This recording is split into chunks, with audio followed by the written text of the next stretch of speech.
Hello, everyone, and namaste. Well, we are going to learn about Kundalini and Kriya yoga. I don't think most of us understand the different this type of a yoga. So that's why we have an expert who has been practicing Kundalini and Kriya yoga for the last 20 years. I am super excited to welcome Gian Dharam, who is joining me live from Canada. Namaste, and thank you so much. Thank you, Amita. Namaste, and it's very nice to be here on NourishDocs, and very excited to explain to others a little bit more about Kriya and Kundalini yoga. So let's just understand, we don't even understand the difference between Kriya and Kundalini yoga. So maybe you could just give us an overview of what it is. Okay, Kriya yoga and Kundalini yoga have a lot of, they're very close. They're very close in connection with each other. Kriya yoga is a series of postures, is what we're referring to in Kriya yoga. And those postures are linked to a subtle nervous system.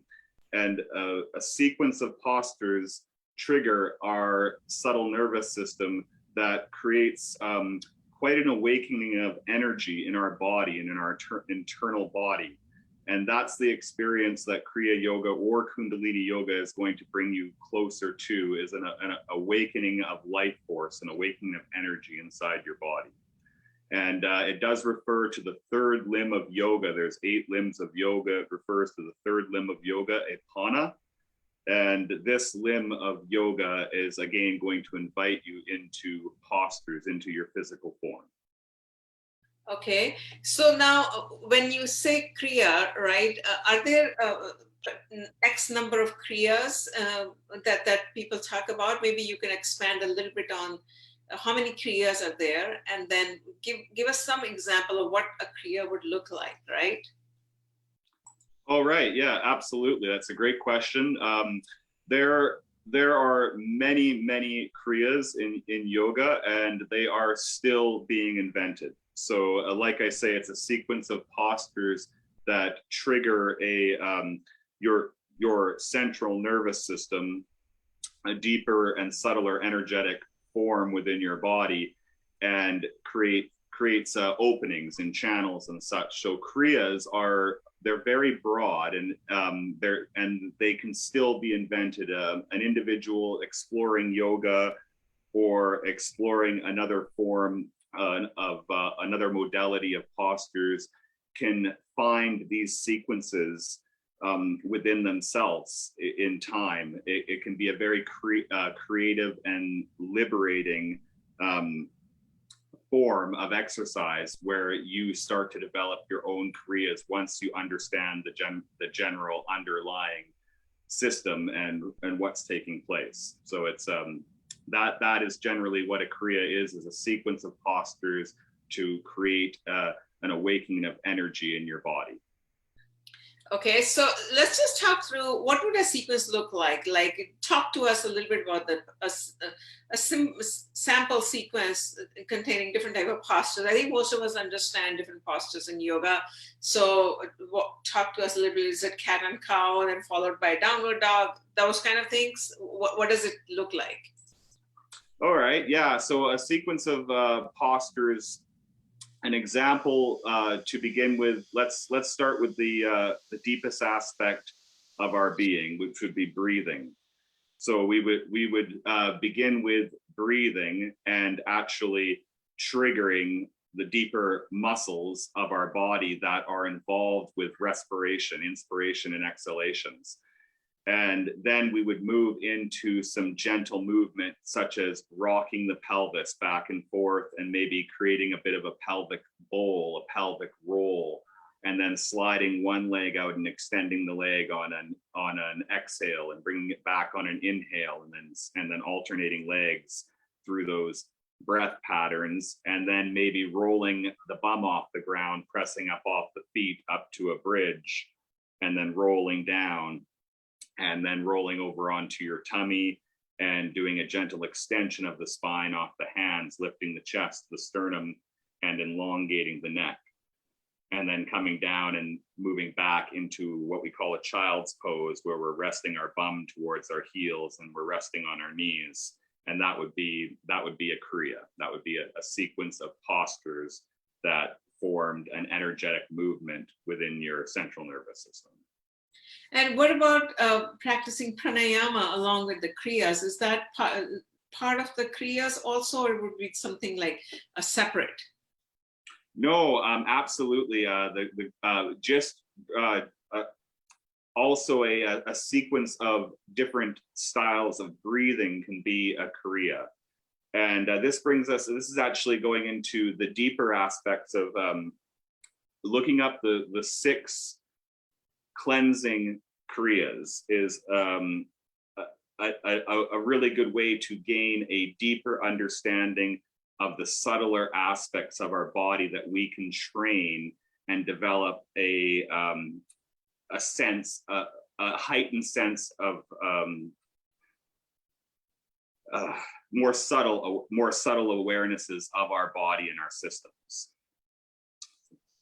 So what would breathing kriya look like? Like, would it be like involving Bhastrika Pranayama, then alternate nostril? The way you talk to us about the sequence of the postures, maybe you can talk to us a sequence of breathing techniques in a kriya. Okay, yeah, absolutely. Long, deep breathing is a really good place for anyone to start in pranayama.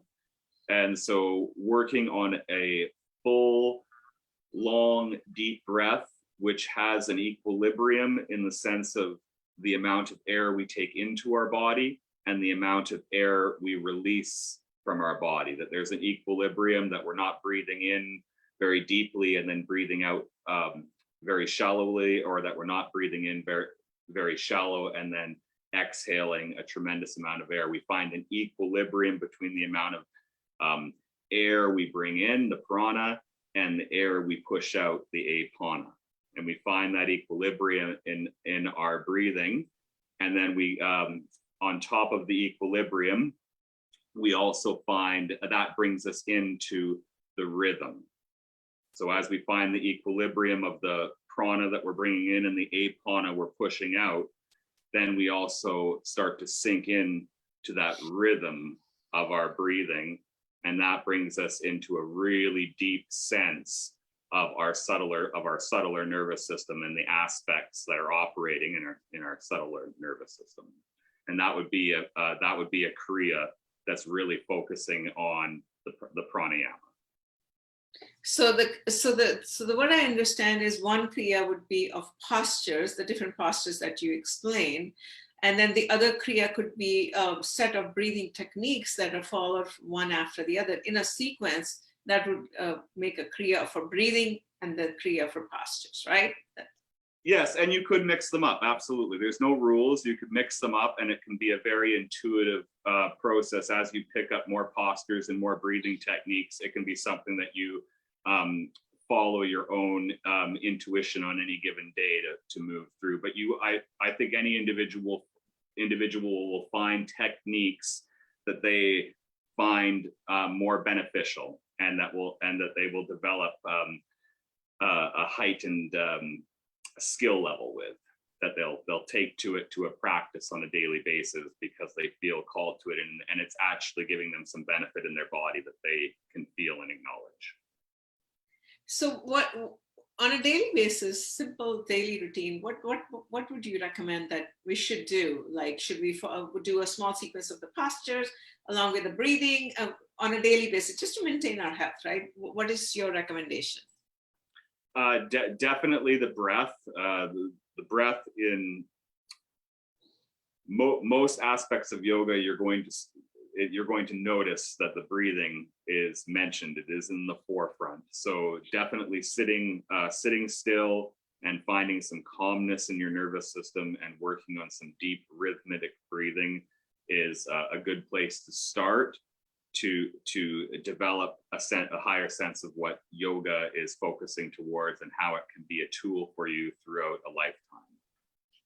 And that is a really wonderful aspect of yoga that I like to mention, is that it's a tool, opening our mind and heart to the capacity for a practice that is developing throughout our lifetime and beyond. It's actually helping us open up to something that takes us into another aspect of our journey as a soul in a human body. So it has that potential to really help us develop through our entire life and beyond, and develop a connection with that and the capacity for it. Okay, well, thank you so much. This is a quick 10-minute session that we wanted to bring to really understand what Kriya is and how it can help our health. Anything else you'd like to add before I wrap up this session? It was really great to be here. Wonderful to have the opportunity to talk with you. Thank you. And I hope everyone feels inspired to get involved with their breathing and the deeper aspects of our being, and share that. Absolutely. And I just want to add, there's a lot of research that validates all these breathing techniques. We can't go into all the details right now, but enough research, as you know, has been done that how different type of breathing techniques can help with our nervous system, and also with help with our chronic conditions and so many other ailments that one can have, right? So definitely practice, learning how to breathe properly and practicing on breathing is critical for holistic health. With that, thank you so much, and namaste. And thank you so much, Gian, for joining us tonight. Really appreciate that. Thank you. Thank you, Nita. Namaste.